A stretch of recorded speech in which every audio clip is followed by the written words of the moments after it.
Artur Mas vient de sortir ses mémoires politiques qui s'appellent Tête froide et cœur bouillant. Et dans ce livre, Artur Mas raconte une anecdote. Il a été convoqué par le président de l'époque, Jordi Pujol, à la Casa de las Canonjas, qui est la maison des présidents de la Generalitat. Et Jordi Pujol souhaitait transmettre le pouvoir à son dauphin Artur Mas. Et pour ce faire, il a sorti une citation en français du général de Gaulle en disant « Artur Mas, vous devez vous mettre en réserve de la République ».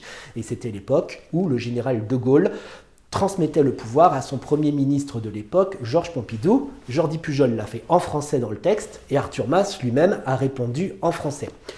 Une vingtaine d'années plus tard, dans le monde indépendantiste, on est très loin de cette francophilie. Le descendant politique d'Artur Mas et de Jordi Pujol, Carles Puigdemont, s'est rendu, on le sait, la semaine dernière à Perpignan et il n'a pas souhaité parler en français durant tous ses actes politiques. Il n'a pas prononcé un simple bonjour en français, Carles Puigdemont. Il a dit « Perpignan, c'est la Catalogne et en Catalogne, on parle catalan ». Peu importe si quasiment 100% des Perpignanais vivent, s'expriment, travaillent, conversent en français, Carles Puigdemont a dit « Chez nous, on parle catalan ». Et là, on voit se dessiner autour de Carles Puigdemont et de ses amis un certain discours identitaire. Et on a également pu le constater dans une anecdote qui est arrivée à la propre ministre de la Culture de Carles Puigdemont. Elle s'est rendue 2 semaines auparavant à Perpignan pour faire un acte culturel.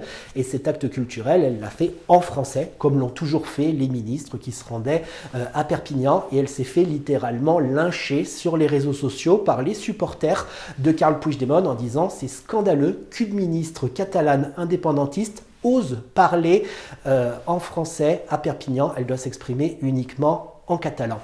Et là, il y a 2 secteurs qui sont en train de se constituer dans l'indépendantisme. Ce secteur très identitaire autour de Carles Puigdemont et à l'opposé, le secteur indépendantiste de la gauche républicaine, celle d'Oriol Junqueras, qui dit « on doit être inclusive, on doit accueillir tout le monde ». Et d'ailleurs, il y a eu une importante passe d'armes cette semaine sur Twitter.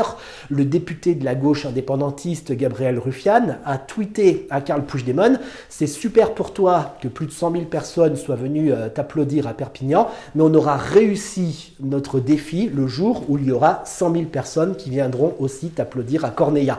Alors, pourquoi Gabriel Rufián a parlé de Cornellà ? Parce que Cornellà, on le sait, c'est une ville où il y a beaucoup de personnes issues de l'immigration d'Amérique latine qui parlent espagnol. Il y a aussi beaucoup de personnes qui sont venues d'Andalousie pour vivre ici.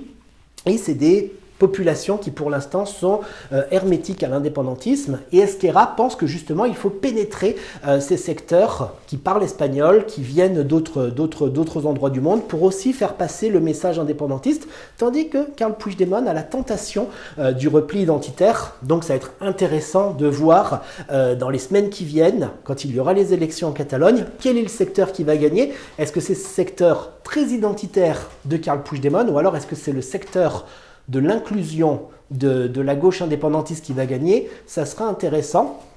Et ça, c'était pour la forme, mais pour le fond, le meeting a été très dur aussi de Carles Puigdemont, où il y a eu la revendication des émeutes d'octobre dernier. L'ancienne ministre de l'Éducation de Carles Puigdemont a dit « Moi, je salue les gens qui ont bloqué l'aéroport, je salue les combattants de la bataille d'Urquidaona qui se sont affrontés avec la police et qui ont fait cet appel de nouveau à l'émeute, à mots couverts. On sait qu'aujourd'hui, les secteurs économiques de Barcelone, notamment les secteurs du tourisme, de l'hôtellerie, sont à bout de nerfs avec tout ce qui se passe dans la ville, avec l'annulation du mobile, avec le coronavirus. Et en plus, cette petite menace de pouvoir recréer dans la rue des tensions avec les indépendantistes. Là aussi, la gauche républicaine dit « il y en a marre de tout ça, il faut penser à l'économie de la Catalogne, il faut favoriser nos entreprises, il faut arrêter avec ce discours des émeutes de rue ». Donc là aussi, on voit les deux factions de l'indépendantisme qui se dessinent.